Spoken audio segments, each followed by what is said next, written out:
Welcome everyone to our session on consumer voices and how the Sequoia project is elevating consumer engagement through its new work group called Consumer Voices, a new Interoperability Matters work group. I'll be the moderator for our panel discussion. I'm Bryn Shipley, and I'm joined today by Shauna Koss and Devin McGraw. First about Shauna Koss, if you don't know her. Shauna is a consumer representative on the Sequoia Project Board and the co-chair of Sequoia's Consumer Voices work group. She has had a career in consumer empowerment, health policy, and health IT that spans the healthcare industry's journey in health IT and interoperability. She has been steeped in healthcare regulation on the bleeding edge of consumer health applications and has worked side by side with underrepresented consumers and patients.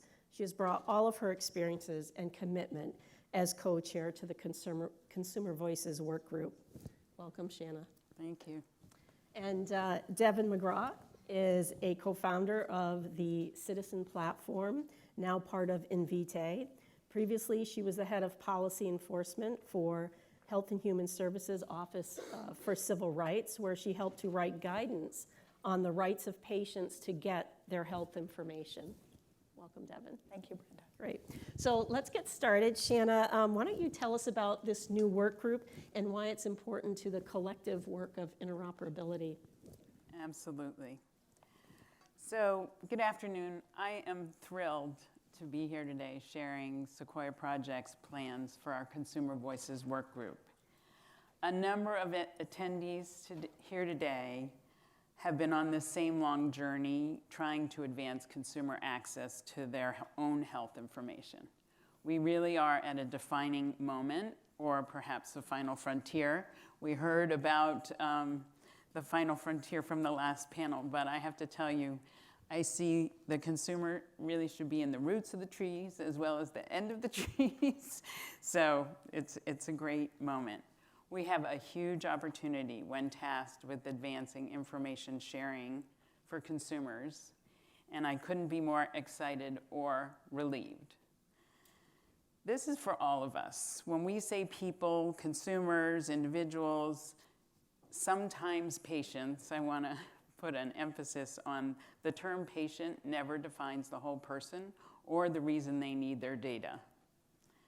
Finally, for many people, it is their representatives who need access, including the large and growing number of caregivers. The Sequoia Project has embraced this moment and plans to help achieve this transformation through the help of the consumer work group, Consumer Voices. Okay, working on this. So, a little bit of history, and I think we've all talked about this in the other panels, but here's a brief look at how far we've come towards the goal of consumer access, albeit the timing from the consumer/patient perspective is that it's a bit glacial. I've been personally fortunate to have a bird's eye view on each of the corners we've turned, starting with HIPAA legislation, regulation, implementation that we are still doing to this day. Health information exchange implementation, also still happening and a critical part of the underpinnings of TEFCA and hopefully non-blocking. PHR Ignite, Personal Health Record Ignite, was ONC's initiative to advance access to portals, use of portals. And throughout this, I've conducted my own share of consumer-focused work groups, and every time the need for access was highlighted. But given where we were, consumer-friendly solutions were hard to emerge, and without technology standards and willingness, they often required too much manual entry. But today, with 21st century cures, non-blocking, FHIR APIs, it's time, right? Everybody, raise your hands, it's time. I know there are challenges, but we can't keep saying mañana. So, next slide. I'm purposely being provocative, but I've heard from enough people across the conference that they're concerned about the lack of consumer focus, so we're here today to make sure it doesn't get lost. So Consumer Voices will help the Sequoia Project. It's squarely in the Sequoia Project mission. And it was emphasized by the Stakeholder Engagement Work Group as a missing individual member. I know we're not trying not to use the term stakeholder, but we know that the consumer is a critical missing piece, and Sequoia has stepped up and embraced the need to move it forward. So this slide shows you a high-level description of our workgroup charter. We planned and brought together representatives, and by the way, earlier on somebody said, I think Dee Dee mentioned it's about to start. It did start. It started last week, and we couldn't be happier. We brought together representatives of everyday voices and experiences to help advance strategies for information sharing. You'll hear more about the group and some of the initial input and some of the challenges we started to hear. We're hoping that the work group will be a model for consumer engagement going forward for healthcare and interoperability. We're also hoping, and I'm looking at everyone, I'm trying to look at everyone in the room, that each of you will step back from your business and professional roles and embrace your consumer caregiver roles and help us pursue future strategies that come out of this work group. So I'm going to read this next slide because the beginning of it anyway. The work group represents people from all walks of life. We sought participants who are not steeped in the complexity of healthcare, regulation, and health IT. I don't know if any of you have sort of stepped back and thought about being a consumer and thought about the language that we've all shared throughout the last 2 days. It is impenetrable. You ask why there wasn't this uptick in requests for EHI. We already heard, people don't know. People haven't got a clue that there's been a change. They're trying to do the best they can with whatever they know about. It isn't reasonable for us to expect the US population to be expert in these complexities, and it is our collective job to make access to data easier. So I'm seeing a lot of shaking heads, and I'm really excited that that's the case. So this background on how we got here, why now, wouldn't be complete without talking about COVID and health inequities, and I know we've touched on that. But Black and brown people and people of other cultures had less access to screening, vaccines, treatments in hospitals. They also had significantly more deaths and illness and greater economic losses, particularly early on in the pandemic. The digital divide was an underlying cause of these disparities and caused further inequities, like no access to telehealth when telehealth was initially the only option. And then even trying to get in-person office visits, it was harder to get an appointment if you didn't do online scheduling. I mean, we have a serious problem, and if we're not careful on our information sharing / non-blocking, we will make it worse. So, how did we move forward in terms of setting up the consumer work group? To meet this moment, we sought out everyday consumer and caregiver representatives who do engage with the health system. An even longer term goal is to get everybody more engaged in their health, but initially to get people to think about how we do this easily, we need people that are already engaged. So we sought out a diverse population, and they're not so easily recruited. I've talked to a lot of organizations that want that more common person off the street, and it's not something you do easily. We got some great advice from Dr. Lisa on the Street, or Lisa Fitzpatrick, if you know her, and we created the infographic that you see here on the slide. And then we used our networks and our relationships to recruit individuals across the country. So here's a picture of our Consumer Voices work group. Myself and Grace Cordovano, my apologies, are the work group chairs. We think, and these bullets are part of the example, we're doing a pretty good job on the diversity front. But we also know there's no small group that could do our country justice. The work group's diversity is augmented by an additional 10 people for 8 members that are being cared for by those work group members. The caregiving role and people being cared for are an important part of our discussions.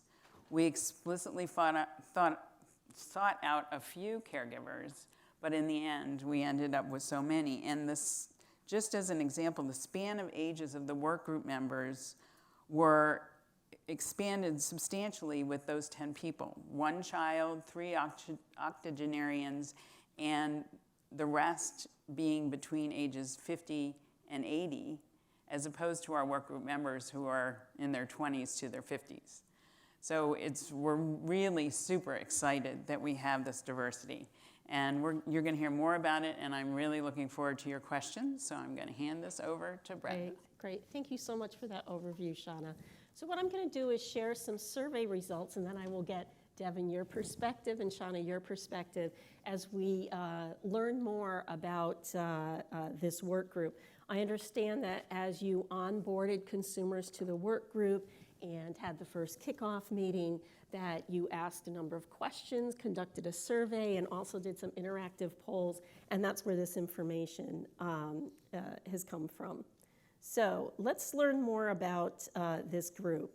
So you've assembled a group of people that have multiple healthcare encounters a year, either as a patient, a caregiver, or both. So chances are pretty good that you'll be able to get a lot of stories and a wealth of experience and perspective from them. It's interesting to note that everyone on the work group connects electronically with their healthcare team, but that's not the situation with the people that they caregive for.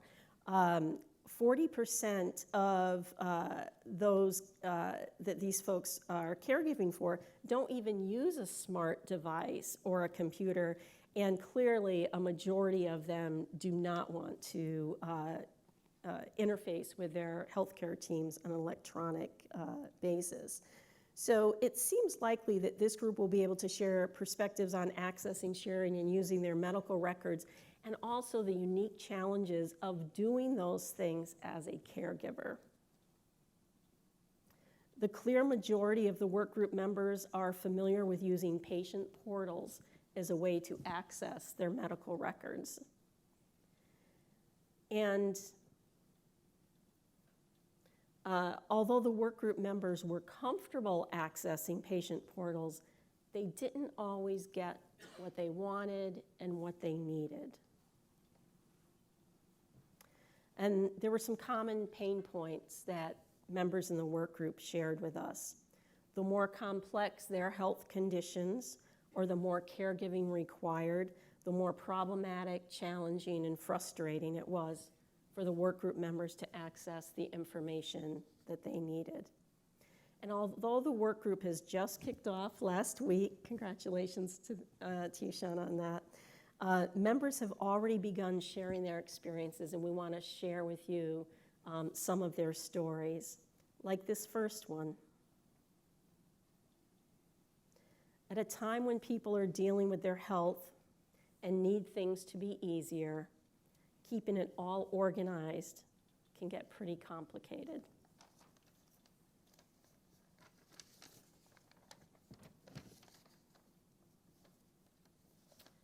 While the healthcare industry encourages patients to be engaged with their health, seek second opinions, and weigh costs and care options, based on this input, the industry doesn't make it easy for patients to do so.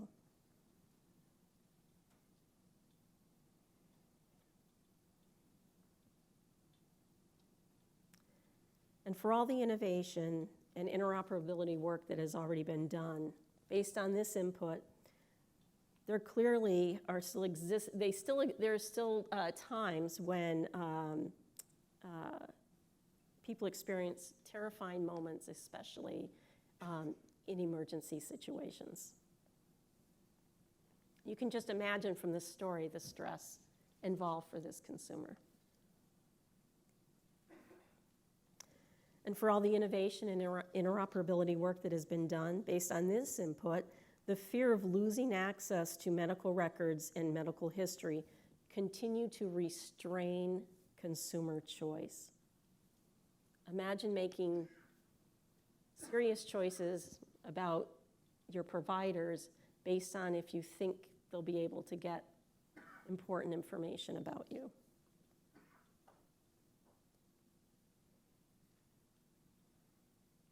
We need to listen to these voices. Accessing our medical information shouldn't be painful, and it shouldn't cause harm. So, Shauna, I think those are some powerful insights so far. Absolutely.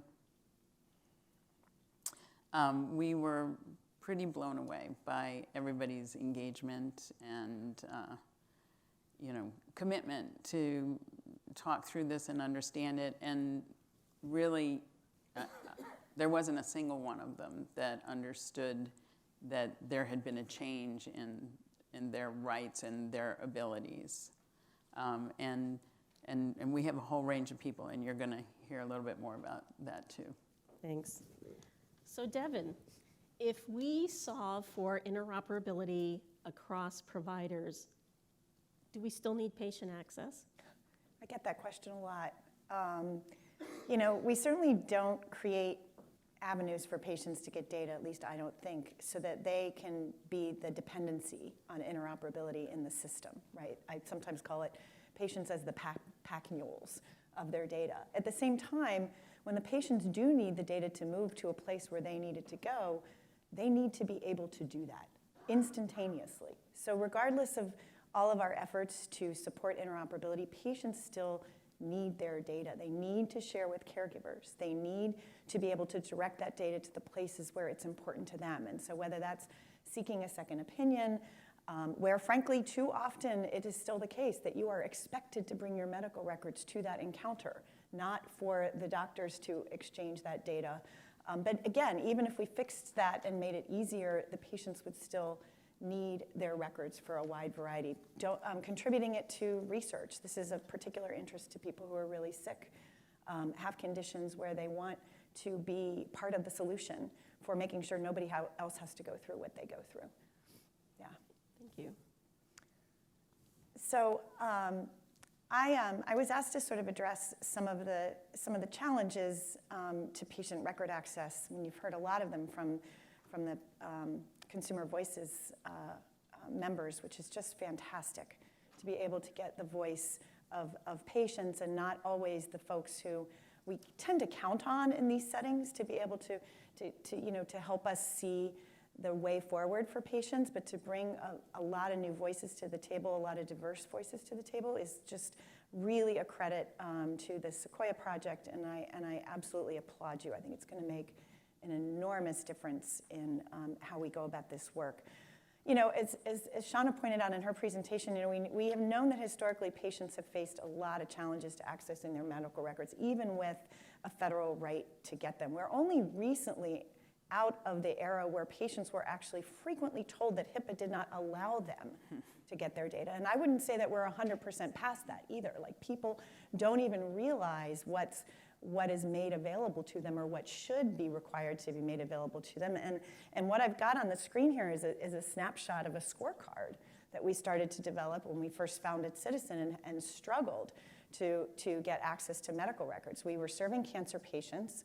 The data that was available to them in portals was not nearly enough for them to pursue potential clinical trial options or to be able to contribute that data to research or to have a caregiver help them through a journey. And so we just went the old-fashioned way, to medical records offices and just found that there were lots of challenges. And so what gets measured improves.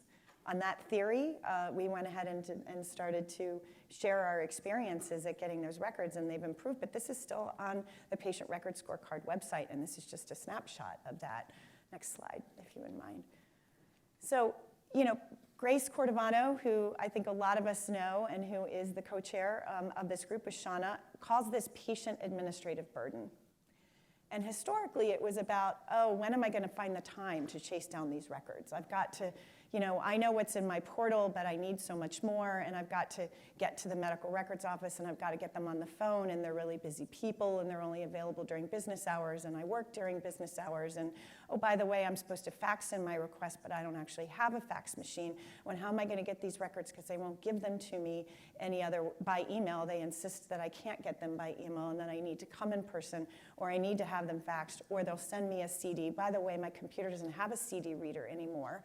I'm being charged for my records, which is permissible under the law, but a lot of times patients are sometimes charged more than what is permissible, or even those minimal charges are more than some people can afford. Oh, and by the way, it might take 30 days if we can get it to you in 30 days, which I know we're required to, but sometimes we do get to have an extension if we need more time, and sometimes it takes even longer. So those are the historical challenges that we do face in some contexts, and then today's challenges include the sort of hyperportalitis.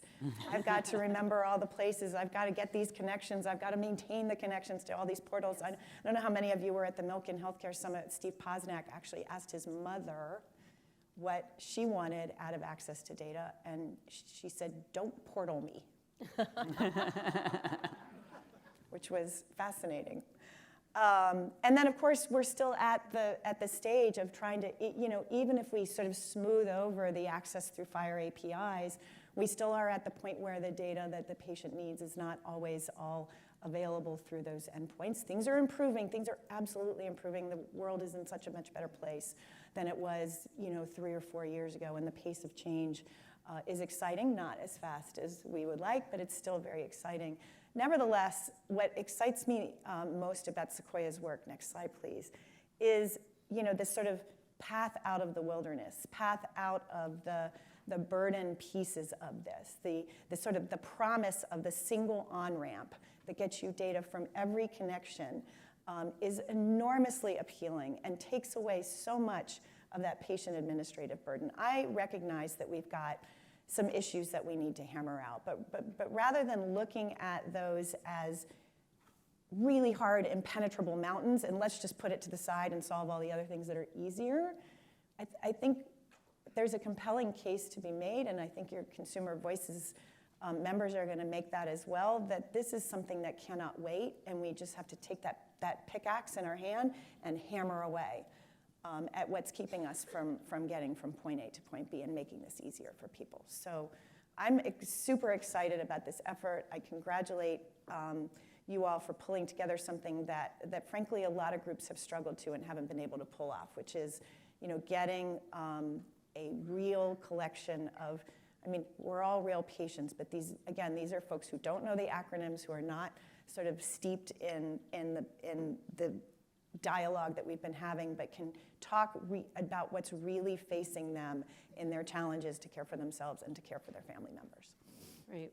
Well said, Devin. And what strikes me is when you're going through the litany of everything that one might have to do to get access to medical records, I think it's important to remember that at the time that people are doing this is at a time when they're dealing with a health crisis that has already unsettled their lives. They have a lot of stuff to worry about, costs of health care and how they're going to care for a loved one. And it's at a time when their health is not at its best. Yeah. And so at a time when people are most scared, most vulnerable, most in pain is the time that we're asking them to jump through these hoops, it seems. Yeah, no, that's absolutely true. For those of us who are healthy, how often do we look at our health data? We might check it after a visit to sort of see where those labs landed. Oh, still looking good for me, glad to see it, and I don't check it again. But I'm not sick. Well, I have a little cold, but I'm not sick. When we have patients on our platform, you have patients in your group who are dealing with chronic illnesses, serious illnesses for which there is no known cure. Right. And so these are people sort of chasing down every option that's potentially available to them, and they need their data to do it. And managing their health becomes a second full-time job, yeah. And then trying to get access to their medical records becomes sometimes another, at least part-time job, yeah. Based on what we're hearing. Right.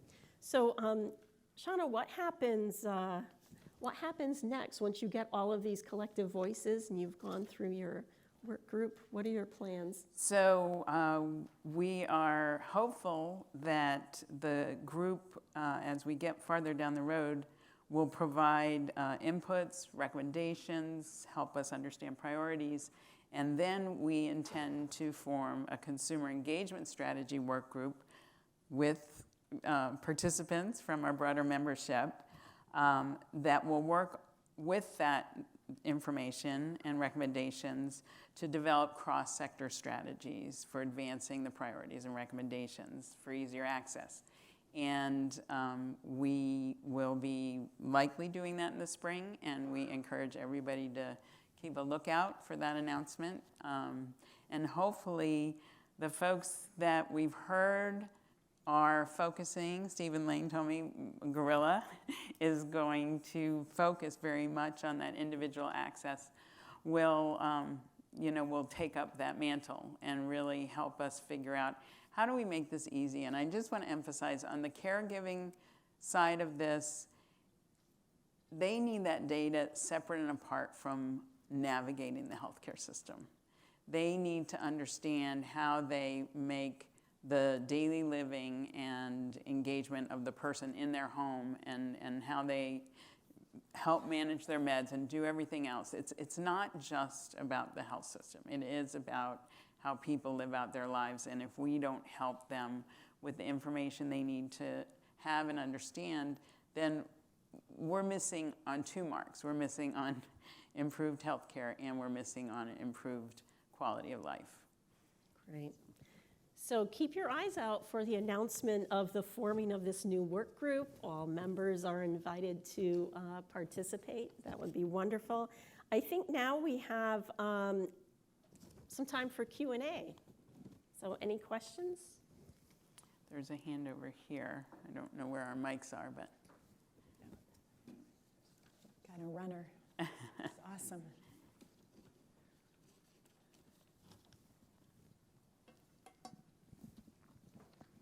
There's multitude challenges with consumer voices in healthcare, as you've illustrated, plus one of the ones that has become a bigger challenge is not only getting access to data, but fixing it when it's wrong. Mm-hmm. I'm currently working with HL7's patient empowerment work group, and they're trying to find a process to do that. But you end up with quotes in the media of clinicians saying, if one patient a month does this, I'm just not going to do it anymore. And because they don't want to go through the process of saying, well, yeah, okay, I was wrong. Which clinicians are always able to say they're wrong. They're very forthcoming about when they make mistakes. They really are, right, Steve?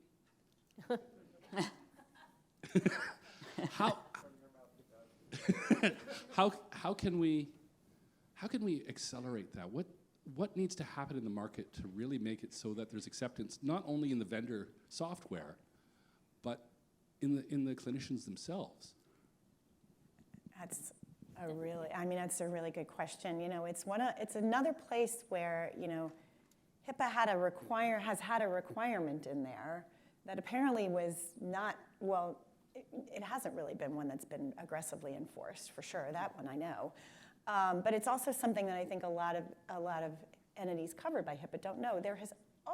For all the time that HIPAA's been in effect, you have a requirement. When a patient asks for a correction, you have to make a decision about whether that information is or isn't accurate. And if you think it's accurate, you're not going to make a correction, you let the patient know. The patient then has the right to actually have their version appended to the record, and then you are already under an obligation to pass that package forward, right? Your version of the truth, their version of the truth, and not just on disputed information, but missing stuff as well. And so HIPAA has long envisioned this sort of process. And this is in the privacy rules, so it applies agnostically to paper or electronic records. But admittedly, clearly it came about in a paper record world, and there is this sort of open question about how do you get that done when maybe you don't necessarily have the tools in your own system to be able to do that more easily, or to correct records, or to version records. This was version number 1. Turns out patient said, no, it was the left leg, not the right leg. Oh, guess what? Patient was right. We have to figure out a way to fix that, and hopefully the leg wasn't removed. So I mean, I think it's a challenge. In terms of acceptance of it, I mean, this is one that gets my dander up, I'm not gonna lie. I'm like, I don't have to wait for you to accept it. You're supposed to do it. You've been supposed to do it for 20 plus years now. But it is pretty clear if the systems haven't already been designed to account for this, the customers haven't been asking for it. And so I mean, I would throw it back out to those of you who work in the clinical context. Because Lauren on the previous panel just said that getting more and more of these requests, maybe patients never looked at their data or even noticed before, but now they are, and they're seeing some things in there, and sometimes they're gonna be right that the records are wrong, and sometimes they're not gonna be right that the records are wrong. But we've got to sort of bring the records into a kind of a new century where they're not joint records necessarily, but that the patient's role in accuracy gets more recognized. Dave DeBronkart used to say, let patients help. Like oftentimes they're the best source of information about what's really going on with them. Or the only source Yeah. of information. I would just add that taking Dr. Lane's quote, let's not make perfection the enemy of the good. There needs to be a process in every, in smaller practices it's harder, but particularly in larger practices, that it just gets done, and it doesn't necessarily fall to the provider other than saying, oh, that's correct, I agree, and then it just becomes a natural practice of correcting records. I mean, they're wrong all the time. That's part of the problem with patient matching. I am a caregiver. I help one of my family members who has to regularly get labs. And just within the same lab system, that person has 3 different names, okay? They have an internal patient matching problem. So, we know it's not a perfect system. I hope everybody knows that. It's not a secret. And let's just start a practice of doing, making those corrections and acknowledging the problem and move on. Great. Are there other questions? Oh, we got a couple. Hi, Troy from Contra Costa, California, representing a county health system that's serving mostly Medicaid population. We were looking at our data for our telehealth, rapid stand-up April 2020. Some of you remember that. And we also had this consumer satisfaction survey that was regularly going out. So we looked at how that impact of telehealth affected our different populations. And, maybe it makes total sense, but the folks who needed interpretation, of course, were not as satisfied with it because, I won't mention any products, but it didn't integrate with the interpretation system. The telehealth thing that we used didn't integrate, and so then it was really hard to send a link to the thing to get the interpreter on. Whereas our usual brick and mortar place has the interpretation telephones in every single room. So it was kind of a step down for our Asians and our Hispanic or Spanish-speaking patients. So I don't know, just wanted to bring that layer. That layer's always been there of the health literacy and the different languages. That's all. And I would just add to that I personally observed that Medicaid patients or uninsured patients, when they ask for their information, I witnessed, but not in a role where I could advocate, that they're just said, no, you can't have that.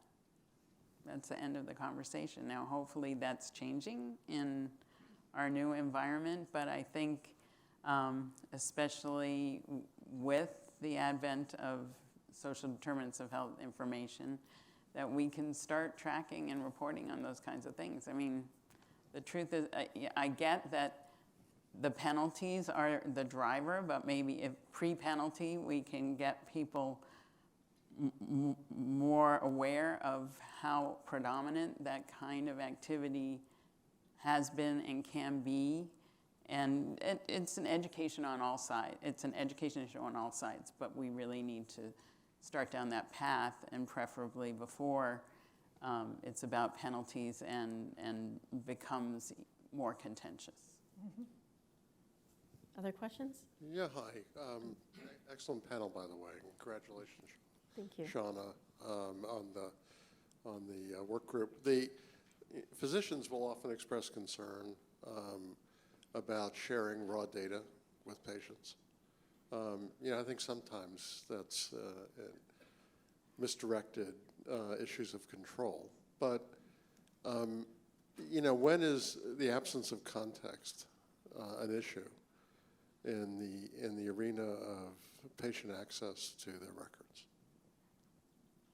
And can you give us an example of what you're thinking of? Because I could go in a direction, some other direction. When you say that, I'm accessing path reports, let's say, or I'm accessing radiology interpretations, and we all know radiology interpretations. I don't know if I'm going to offend any radiologists in the room, but there's often a lot of hedging that goes on in those interpretations, and so absent context, how does that affect the patient? well, if they don't give it to you, it has obvious implications. And then if they give it to you, one would hope that it's an opportunity for a conversation if there's not the right context or if there's a chance for misinterpretation. But then we're balancing which is worse. And I think we heard, it might not have been the last panel, but the one before, we need to be having better language. Usability is key, and at some level, this is the most important end user. And if we don't start providing that information and understanding where added context is in fact needed, then we're not going to get there. Yeah, 'cause I'm even thinking of things like, diagnostic lists. Physicians will add something to a diagnostic list, without necessarily having fully, or problem list without fully communicating to a patient. They'll add obesity because, the patient was weighed and their height was measured and it somehow never got discussed, but it's now going to show up on a problem list. And it just seems to me that there are so many opportunities for miscommunication, and how are we going to make this more bi-directional so that it's helpful? Yeah. This would be a good question to tee up Yeah. to the Consumer It Voices is a really work good. group It is members. a really good one. I mean, when I hear questions like this, I often look at the really groundbreaking work that was done by the Open Notes Project about the impact of exposing notes to patients well before we, stuck it in the US CDI 1. I mean, it's always been part of the designated record set under HIPAA, but a lot of times patients didn't have access to notes prior to that step being taken and then being more accessible through the portal. But well before that, Open Notes embarked on a project, and they've done some extraordinarily groundbreaking work on the impact of that access in terms of patients' understanding, as well as, sort of what the clinicians involved, like how they felt about it initially and then how they felt after the fact, that I would direct everyone to. But I totally agree, like having conversations. I mean, you have this amazing resource that you've built. It's a great question to throw Yeah, out. I think we should tee that up, because part of me senses they might feel like there's some paternalistic views going on, like, oh, we can't possibly share that information with, our patients, and yet, the consumers on this group are pretty savvy, and they're very interested and very engaged in their health. So, excellent. Any other questions out there? Oh, lots of questions. Okay, good. Okay, I'll just have to, thanks. This is fantastic and overdue, and I'm delighted.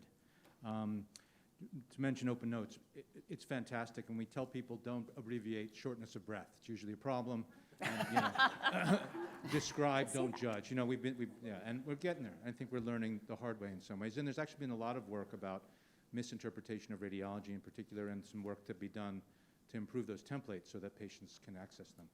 The two comments I was going to make was, one, I love the concept portalitis. That's clearly an issue. But it's even worse for proxyitis, Yes. caretaker Yes. proxyitis. Yes. And I encourage you in the group to address, because when I tried to take care of my mom's multiple portals, I had the same problem for her, because she wasn't going to go on. And I was, I felt bad using her credentials. So I think best practices, working out best practices for caretaker proxy would be great. The other one that I think is really interesting that we've seen from our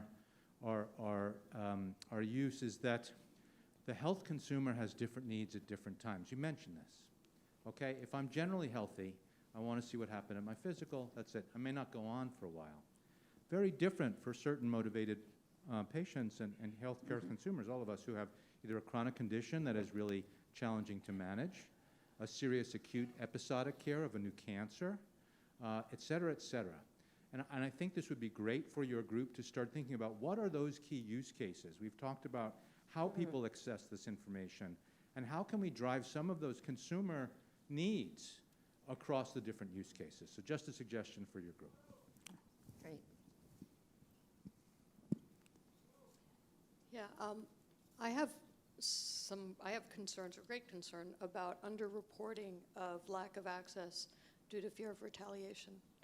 And, you know, on and on and on, there's lack of questioning of physicians due to fear of retaliation. There's lack of, so how,